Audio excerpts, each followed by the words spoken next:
آج کل ہمارے یہاں بہت غلط رواج ہے، اگر کوئی نوجوان بچہ گھر میں اپنی شادی کی بات کرے نا کہ جی میری شادی کر دی جائے، تو اسے معیوب سمجھا جاتا ہے، لوگ اسے بری نظروں سے دیکھتے ہیں، اس کو بہت شادی کا شوق ہے۔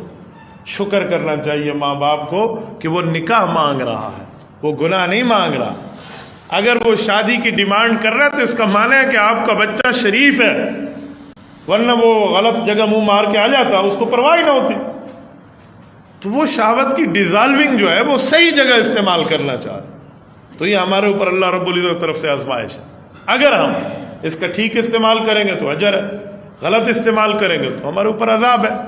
قرآن کریم کہتا ہے فَأَلْهَمَهَا فُجُورَهَا وَتَقْوَاهَا، جب ہم نے انسان کو پیدا کیا تو ان میں نیکی کی طاقت بھی رکھی اور گناہ کی طاقت بھی رکھی۔ بس اب اس کا کام ہے کہ یہ کس سے رکتا ہے اور کس سے بچتا ہے اور کس کو استعمال کرتا ہے۔